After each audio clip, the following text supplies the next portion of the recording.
ونفخه ونفسه بسم الله الرحمن الرحيم فاستبقوا الخيرات قال النبي صلى الله تعالى عليه وسلم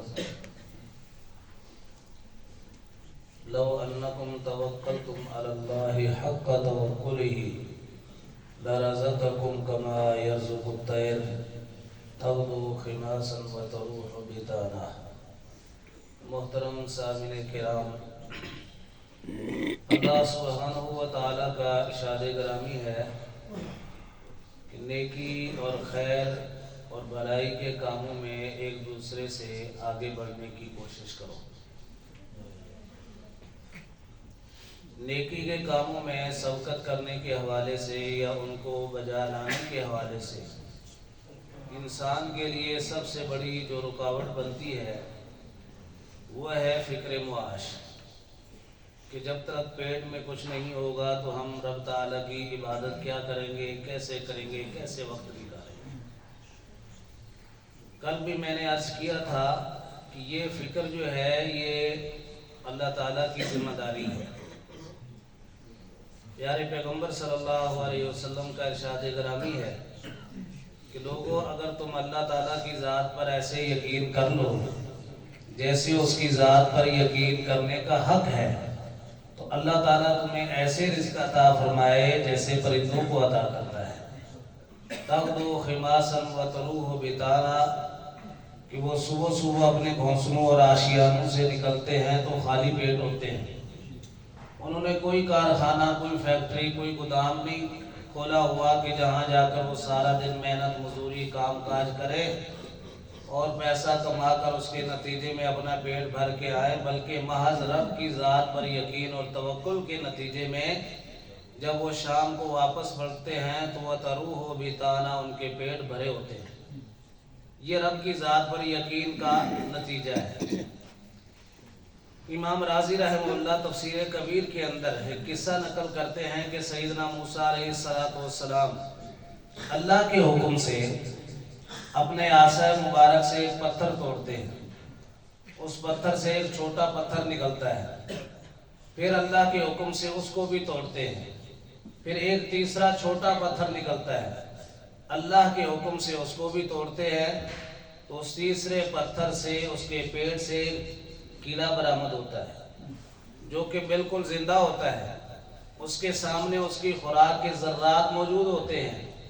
سیدنا موسیٰ علیہ السلام کو اللہ تعالیٰ بطور معجزہ اس وقت وہ کیڑا اللہ تعالیٰ سے جو کلام کر رہا ہوتا ہے وہ سنواتے ہیں۔ وہ کیڑا کیا کہہ رہا ہے؟ سبحان من یرانی، پاک ہے میرا وہ رب جو مجھے دیکھ رہا ہے۔ وَيَعْرِفُ مَكَانِي، وہ میرے مقام اور میری رہائش کو بھی جانتا ہے کہ میں کہاں کئی پتھروں کے پیٹ کے اندر بند پڑا ہوں۔ وَيَذْكُرُنِي وَلَا يَنْسَانِي، اور وہ ہمیشہ میرا رب مجھے یاد رکھتا ہے، کبھی بھی فراموش نہیں کرتا مجھے۔ اللہ اکبر کبیرہ۔ اس لیے میرے بھائیوں، یہ باتیں تمہیداً میں نے عرض کی ہیں، یہ بات ہمیں ذہن سے نکال دینی چاہیے اور اصل اپنے مقصود زندگی کی طرف آنا چاہیے۔ یہ عبادات کو بجا لانا، نیک اعمال کو سر انجام دینا، گویا کہ اپنے مقصود زندگی کو ادا کرنا ہے۔ وَمَا خَلَقْتُ الْجِنَّ وَالْإِنسَ إِلَّا لِيَعْبُدُونَ۔ جنت کے اللہ سبحانہ و تعالیٰ نے 8 دروازے بنائے ہیں، اور ان 8 دروازوں کے جو نام ہے نا، اللہ تعالیٰ نے بڑی بڑی مرکزی نیکی والے کاموں پر رکھے ہیں۔ صحیح بخاری کے ایک حدیث میں آپ کو سناتا ہوں۔ ایک ہی حدیث میں اللہ کے نبی نے 4 دروازوں کا نام ذکر کیا۔ فرمایا کہ فَمَنْ كَانَ مِنْ أَهْلِ الصَّلَاةِ دُعِيَ مِنْ بَابِ الصَّلَاةِ، جو نماز کی پابندی کرنے والا ہوا، نوافل کا اہتمام کرنے والا ہوا، روز قیامت اس کو باب الصلاۃ سے بلایا جائے گا۔ جنت کا ایک دروازہ ہے، اس کا نام کیا ہے؟ باب الصلاۃ۔ وَمَنْ كَانَ مِنْ أَهْلِ الْجِهَادِ دُعِيَ مِنْ بَابِ الْجِهَادِ، جہادی سرگرمیوں کو سر انجام دینے والا باب الجہاد سے بلایا جائے گا۔